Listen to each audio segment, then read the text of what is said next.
good afternoon, everybody. You guys finished your lesson on energy on Friday, but now we're going to start a new unit. It's on force and motion, and maybe you've heard of it before, maybe you learned about it last year, the year before, or maybe you never have learned about force and motion. But today my goal is that we can investigate and describe that the more mass an object has, the less effect a given force will have on an object's motion. So that's our goal for today. So let's read our I can statement out loud together. Ready? I can investigate and describe that the more mass an object has, the less effect a given force will have on an object's motion. Good job, you guys did good. Alright, so we're going to look at some vocab words that are going to help us understand force and motion. Alright, you guys can copy these down, but don't copy down Newton's law because I have another paper that already has this written that I'm going to give to you. Alright, so let's talk about our first vocabulary word. Our first vocabulary word is angel. Can you tell me what it is?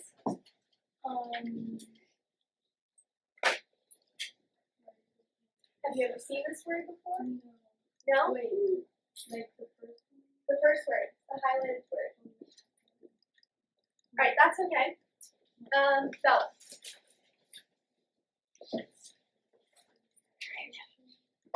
Alright, the word is acceleration. The meaning of acceleration is the rate of change in velocity. So that means it's the rate of how something is moving. So how fast is it? How fast it's going, how fast it starts to go. So can anybody give me an example of something that might have acceleration? A cheetah? Yeah, a cheetah runs. A cheetah has acceleration. So in your science journal, you can write down an example. You can come up with your own. Our next word is mass. Now, mass is a tricky word. I don't want you guys to confuse the word mass with the word weight. Alright? Weight is how much something weighs. So I could weigh this box and we would know how much it weighs. Mass is what this box is made up of that makes it weigh what it does. So this box is made up of plastic and there are particles in the plastic, and that's what makes up this box and makes it weigh as much as it does. I know that's a little tricky, but we'll talk about it more in a minute. Next word is velocity. Velocity is an object's speed and direction.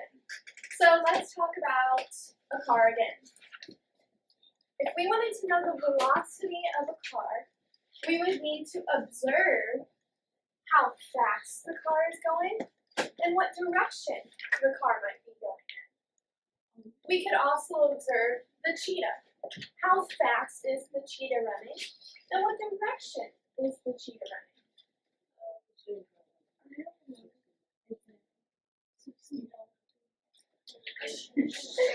3, 2, 1. You should be writing independently. So now that we have looked at these vocabulary words and we understand what they mean, I want you guys to take a look at this picture. Quietly observe the picture. Okay? Alright.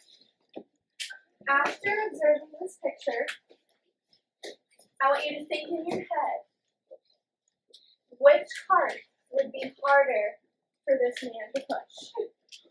Hands down. Think in your head. Alright. Turn to your shoulder partner and share with them your answer. Alright, 3, 2, 1. I heard a lot of really great conversations. I heard you all using the word mass, right? Okay. So the correct answer should have been that the second part would be harder for the man to push. Does somebody want to tell me what their partner talked about? Anais. What did your partner say?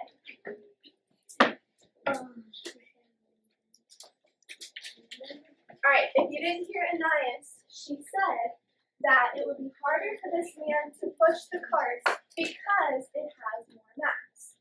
Now we need to keep in mind, we are not talking about how much the boxes weigh. Those boxes are made up of cardboard, and those cardboard boxes are made up of particles, and that causes them to weigh more, alright? So mass and weight are related, but we are talking about mass. Alright, we're going to do another one. I'm going to read it.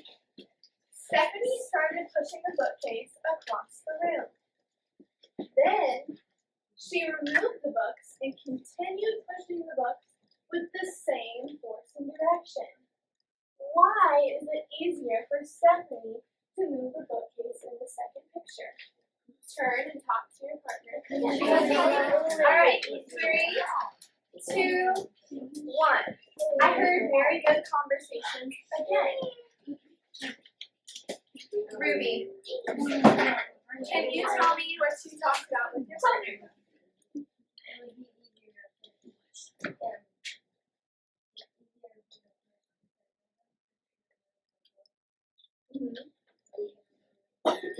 Right, if you didn't hear her, she said it would be easier for Stephanie to move the bookcase because she removed the books.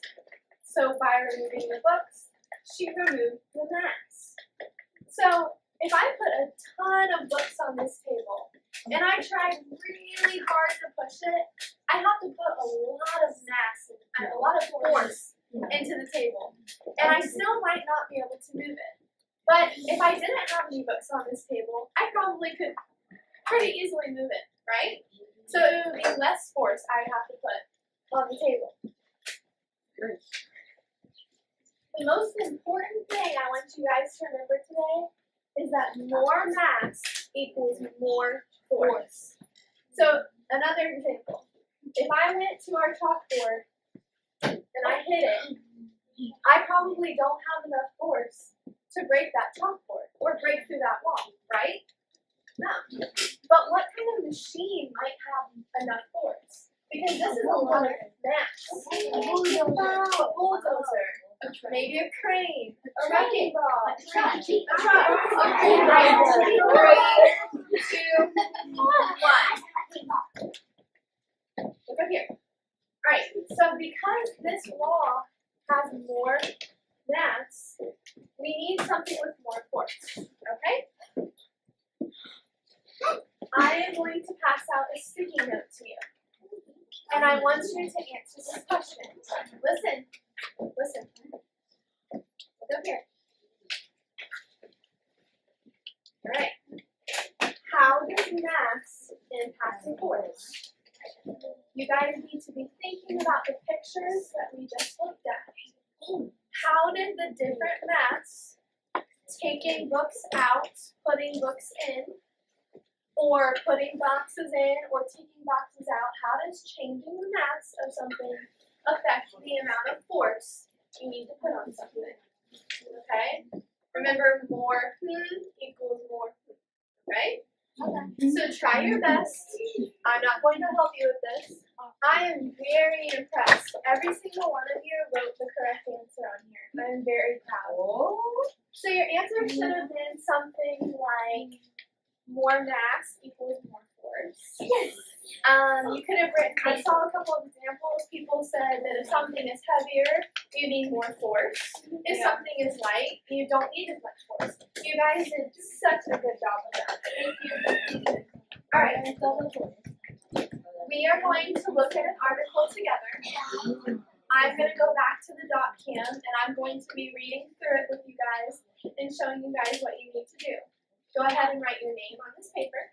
Basically what Newton's second law is telling us is what we just talked about, that more mass equals more force. So next to that box, I want you to write more force, more mass equals more force. Right here.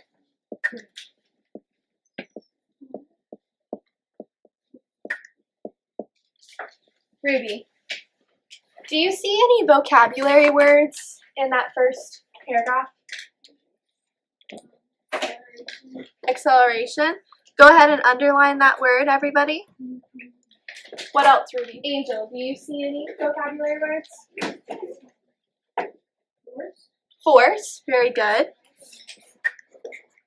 And mass.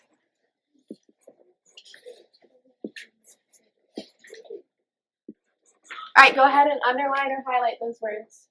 So now that we know what Newton's law is, it's really important for us to know exactly what it means, right? So can somebody read that second paragraph for me? Okay, very good. So that goes back to our example that we looked at.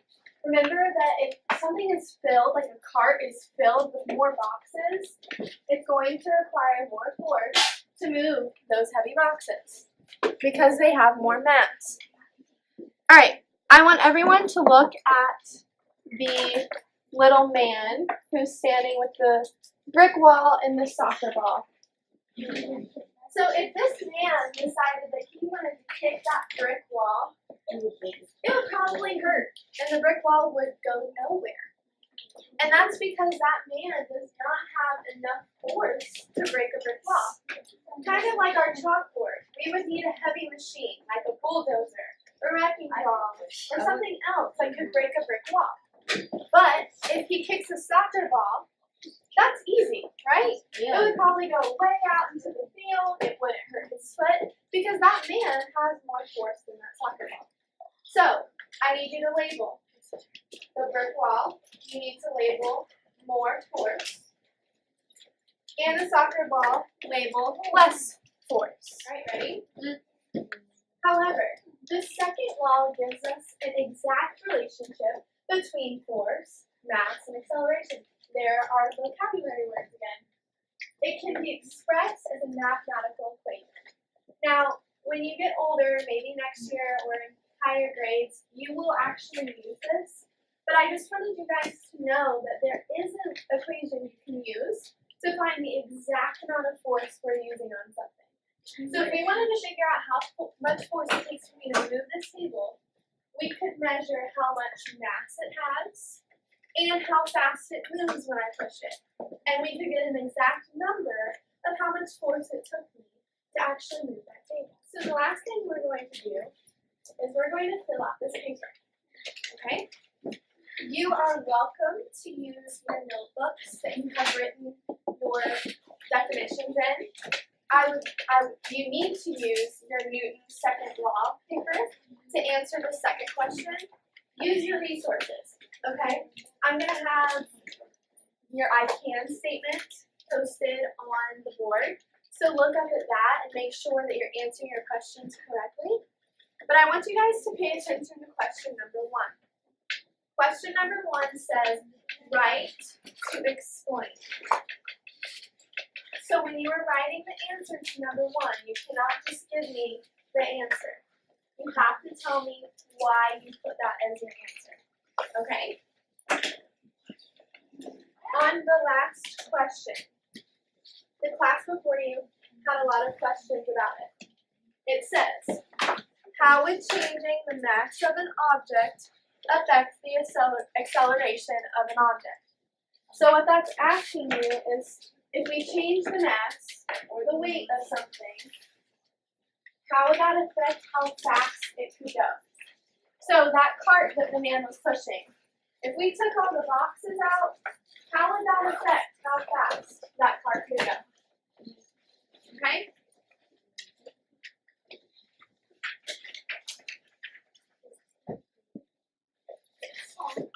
Alright, I need you to write your name and put your date. So remember, question number 1, do not just put shopper number 1 or shopper number 2. You need to explain why you put what you put.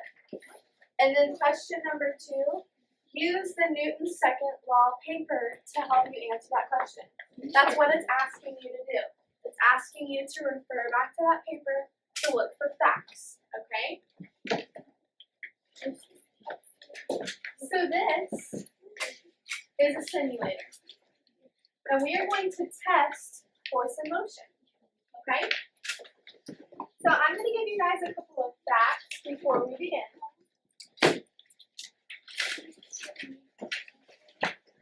Alright, so do I have everybody with me? big man right here. You see how he's bigger than everybody else? Yes. Alright. We are going to say that he is the average adult male weight. Okay? So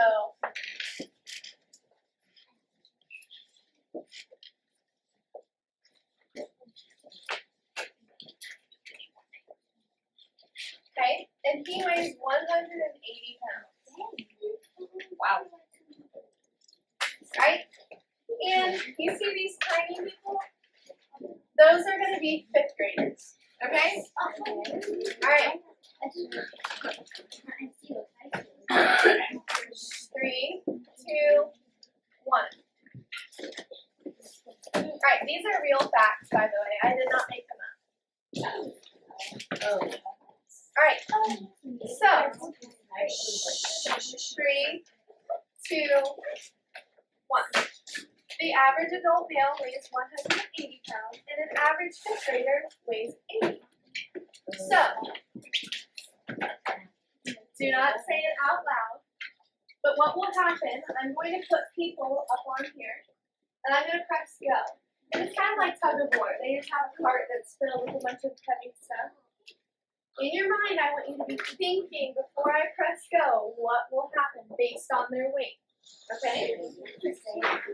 Alright, so we have an adult male.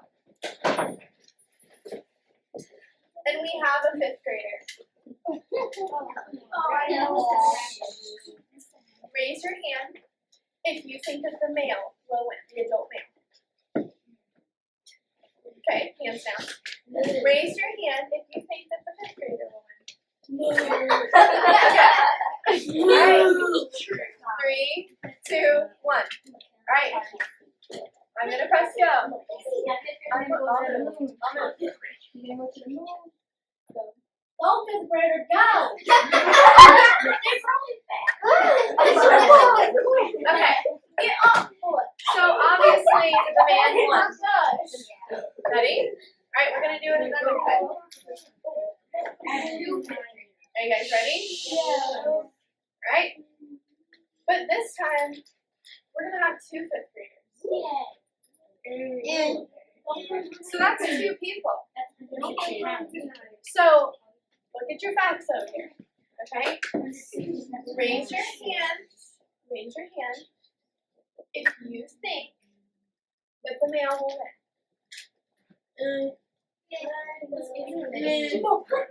Alright, put your hands down. Show me you're ready by putting your hands in your lap. Raise your hand if you think the 5th graders will win. Okay, let's see. I knew